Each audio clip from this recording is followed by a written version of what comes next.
Finally tonight, because I'm giving myself a repetitive stress injury from standing up and sitting down to do my typing on my keyboard for my topics and everything, I think I wanted to leave off with reinforcing one of Tiger Lily's stronger points that she made that was absolutely on the nose. Again, link to her videos down in the underbar. She had mentioned after Columbine, police tactics had changed, and she's right. They now have adapted a sweep for gunmen, shoot first, ask questions later kind of attitude there. You have maybe 5 seconds to explain yourself if you have a gun in hand, or you will be neutralized.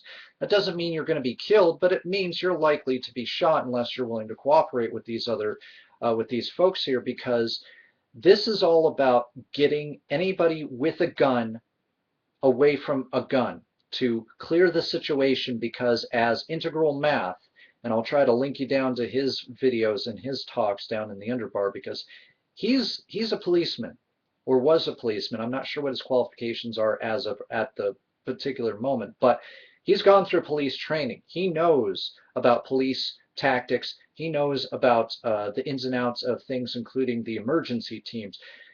You can be bleeding to death, and if one of your buddies happens to have a gun, the area is not clear, and emergency crews will not go into a situation until it is cleared. Hell, they will not even drive into an area until they have been given the all clear by the officers. They are not going to drive into a hail of bullets, risking their lives trying to save yours. It's not, and that's not a bad thing. That's just the nature of what this is. Because if they're dead, they can't resuscitate you. They can't take you to the hospital. Integral Math also talks a lot about gun myths, like that if you're shot in the head, you go down, or if you're shot in the heart 5 times, you go down. Therefore, certain things are overkill, or, certain things are a guaranteed kill. This isn't the movies. And that's another important talk to have. Because some people, I like how Tiger Lily puts it, that the idea in our mind that we'll be some sort of lone gunman against like some sort of tyrannical military, and that we will rule the day. And no, it doesn't work that way. Likely you'll be dead before you probably kill the first person, if that. It's ridiculous to think of these people, these gun hoarders, who think that they're protecting themselves from the great Obama conspiracy and all this other stuff, that they, with their semi-automatic weapon, will somehow be able to save the day. Or even in just micro situations. There are situations that Integral Math gets into where the presence of a alternate gunman to go against other armed bad gunmen have saved lives. This cannot be taken off the table. But she's right as well. We think sometimes it's going to be like a Clint Eastwood movie. We're going to say, we're going to get off some sort of quip, and either the guy's going to quiver in fear, or maybe we'll shoot them, or maybe you have a slightly more realistic vision of it, but typically it's not likely to happen the way that you go. And she's also right. Your average person generally is not going to hold up well in a firefight. You think that you're going to have the gumption, you think you're going to have the ability to do things. Not to mention the topic that almost nobody's talking about, that being what it is to kill somebody. Now, I'm not necessarily, I mean, even in self-defense, there are people who have post-traumatic stress disorder from killing one person.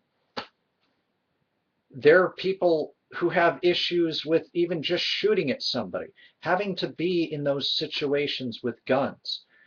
So her heart is absolutely in the right place in terms of regulation and reduction, in terms of not going to absolutely take your guns by force, but making sure that things like, semi-automatic guns are not there, but also making sure that gun owners are responsible gun owners, that they have trigger locks, safety is on, no bullets in the chamber, no cartridge in the gun, locked up if possible. One of these things, because you can't use the home defense fallacy anymore.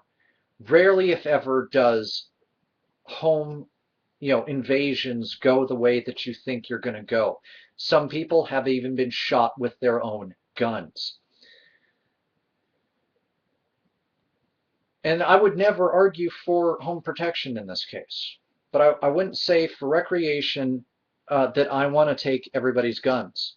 I've already talked about how I think pistols are fine. I don't have a problem with responsible gun owners, except for in the case of automatic rifles and armor-piercing bullets and so on and so forth. This just doesn't work. But to finish off, I'm just going to reiterate what she said, give or take, and links are down in the underbar just in case you think I'm just making this shit up as I go along. This is why arming teachers, part of why arming teachers is not going to be an answer. Armed guards could work, provided they're not plainclothes, because basically they don't have time to learn manifestos. They don't have time to look at visual databases, and even then they can still make a mistake in the middle of a gunfight. If they see you have a gun, they are going to try to neutralize you. This is the new post-Columbine tactic. And if anything, that's just going to delay them getting to the real gunman. That's going to delay them because they're having to deal with you, and maybe you'll clinch up. Maybe you're going to hold your gun even though you mean to drop it. And then they've got to deal with you because they don't know if you're the gunman or a gunman or what's going on. Because generally they're having to walk into these situations damn near blind unless somebody's on the inside doing calls.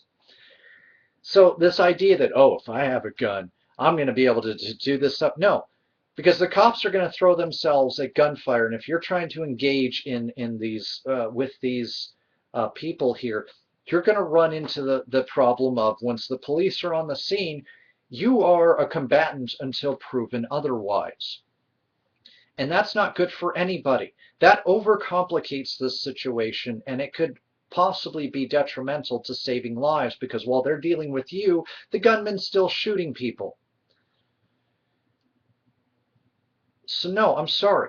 More guns in every other place does not work, but as I've stated from the start of this video, in a way, states' rights are going to work against us in terms of some sort of federal legislation. We also have the problems of 3D printing.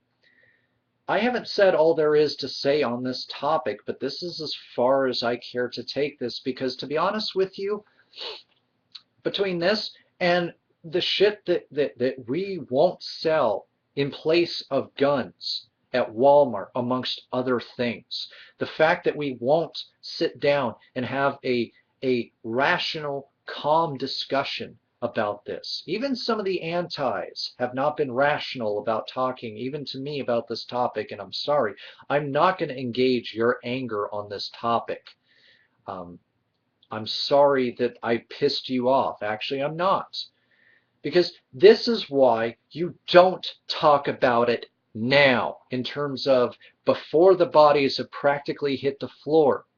Because anger and emotion clouds the mind. It can be easy to make bad choices. And if we're making them on a national level, this can be almost as detrimental as doing nothing at all. Yes, I care about the suffering of those parents. It hurts me in my heart, even though it's just stimuli from my brain. You don't actually feel with your heart. But it hurts me in my heart to think about what these parents are going through. Like the song Adam by Blink 182, which I might link down in the underbar, I think really comes close to helping me feel those feelings of putting myself in the position of the parents. When they see something, anything that reminds them of their children and reminds them that their children are not there.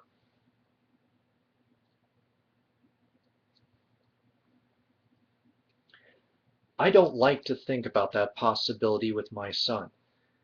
And I know that if we never do anything with guns, he can be in danger, but I'm not willing to be paranoid on the other side of the fence and claim that I'm right because I'm on the moral objectivist side of things. I want what's best for my son, but I'm not seeing the same numbers or the same non-existent numbers as some of you out there in the extremist anti-gun cabinet there. I have some issues, yes, with the gender role issue with toy guns and things, but I'm not seeing it as being so black and white because I'm seeing so many other places and also seeing live action versions of girls who just naturally gravitate towards toy weaponry. But again, this talk is far from over and it needs to not stop here. In fact, this isn't some sort of ponage video. That's why it's not a video response to Tiger Lily so much as this is addressing some points, but also talking about a lot of the ills around it. And I haven't even gotten into a lot of the ills that are around it.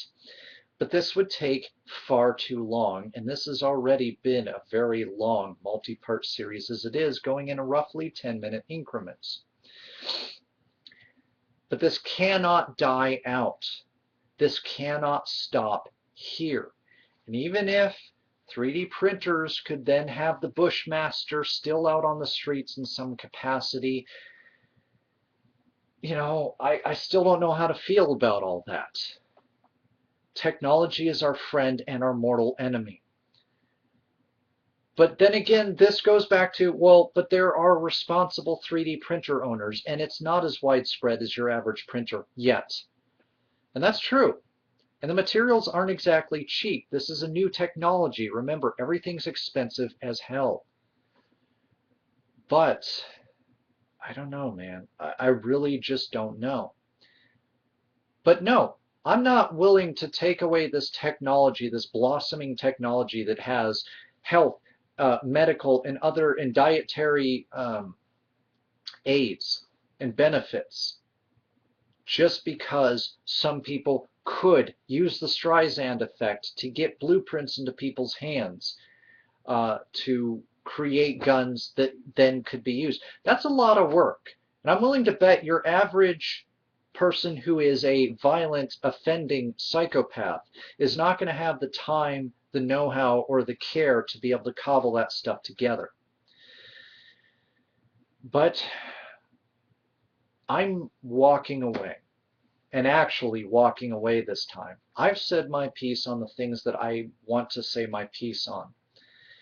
You can choose to do your own research. You can choose to take me up and challenge my research. I don't mind. This is an open place for discussing this.